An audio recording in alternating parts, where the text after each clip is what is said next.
సెక్రటరీగా తను secretary available బాత్రూంలో దాచుకున్నాడు నేను లేను అని చెప్తున్నప్పుడు ఎవరికి ఇవ్వాలి? జాయింట్ సెక్రటరీకే ఇవ్వాలి కదా. జాయింట్ సెక్రటరీ గారికి పోతే ఒక్కసారి మీరు చూడండి, మీ ద్వారా వీడియో వినిపిస్తే ఇప్పుడు మీ ద్వారా యావత్ తెలంగాణ ప్రజలందరూ కూడా ఈ వీడియో వినాలి. ఇలా ఎవరైనా కలవచ్చు, మాది ప్రజాపాలన అని చెప్పుకునే రేవంత్ రెడ్డి గారు ఒక్కసారి వాళ్ళ ఆఫీస్ స్పీకర్ గారు ఆఫీస్లో ఉన్న జాయింట్ సెక్రటరీ గారు ఎట్లా చేస్తారో ఒక్కసారి మీరు ఈ వీడియోతోని మీరు వినాల్సిందిగా విజ్ఞప్తి చేస్తా ఉన్నా.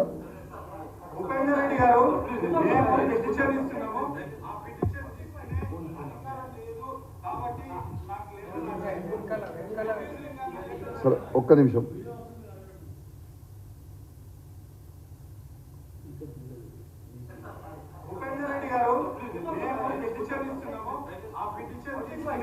అధికారం లేదు కాబట్టి నాకు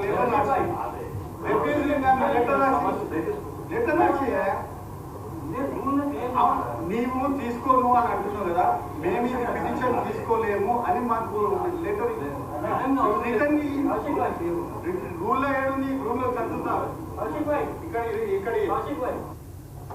విన్నారు కదా. స్వయంగా స్పీకర్ గారి కార్యాలయం కనీసము పిటిషన్ ఇస్తే కూడా తీసుకోకపోతే ఏందన్నట్టండి? ఇదా ప్రజాపాలన? రేవంత్ రెడ్డి గారు రాళ్లతో కొట్టి చంపాలన్నాడు. ఇప్పుడు ఎవరిని కొట్టాలో రాళ్లతోని? ముఖ్యమంత్రి గారిని కొట్టాలనా, పార్టీని మారిన వాళ్ళని కొట్టాలనా, ఎవరు కొట్టాలి? ఖచ్చితంగా వీళ్ళు అనుకుంటారు కావచ్చు. 100% మేము చెప్తున్నాం, పార్టీలు మారిన ఎమ్మెల్యేల ఇంటి ముంగట ధర్నాలు చేస్తాం, సావు డప్పు కొడతాం, బిడ్డ మీ సంగతి ఏందో చెప్తాం, మారినో లేదో ఉట్టికి ఇచ్చిపెడతాం అనుకుంటున్నాం. ఎవరిని కూడా ఇచ్చిపెట్టే ప్రసక్తే లేదు.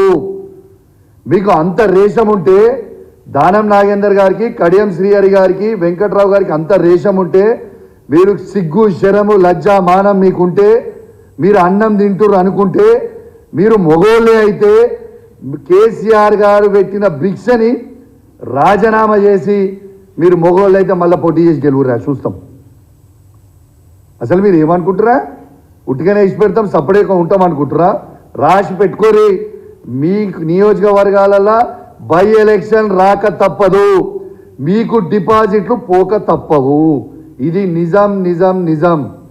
ఖచ్చితంగా నేను ఖైరతాబాద్లో ఉన్న మన బీఆర్ఎస్ పార్టీ క్యాడర్ని, స్టేషన్ గన్పూర్లో ఉన్న బీఆర్ఎస్ పార్టీ క్యాడర్ని, భద్రాచలంలో ఉన్న బీఆర్ఎస్ పార్టీ క్యాడర్ అందరినీ కూడా రెడీగా మనం చెప్తున్నాం. ఖచ్చితంగా బై ఎలక్షన్లు రాబోతా ఉన్నాయి. వీరి ముగ్గురికి బుద్ధి చెప్పాలి, వీరి ముగ్గురికి డిపాజిట్లు పోయేటట్టు ఖచ్చితంగా మనందరం కూడా కష్టపడదామని తెలియజేస్తూ, తర్వాత రాహుల్ గాంధీ గారు మాట్లాడుతూ ఉన్నారు తుక్కుగూడ సభలో. ఏమని మాట్లాడుతున్నా?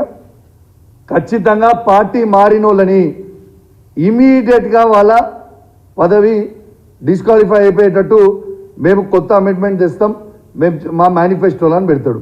ఎంత సిగ్గుమానించారనే ఆయన మాట్లాడుతుంటాడు. వేదిక వెనుక దానం నాగేందర్ గారు, కడియం శ్రీహరి గారు, వెంకట్రావు గారు కూర్చొని ఉంటారు. అసలు వీళ్ళకి నెత్తి కత్తి లేని పార్టీయా? వీళ్ళకి దిమాక్ ఉన్నదా లేదా? వీళ్ళు అసలు ఏం మాట్లాడుతురా?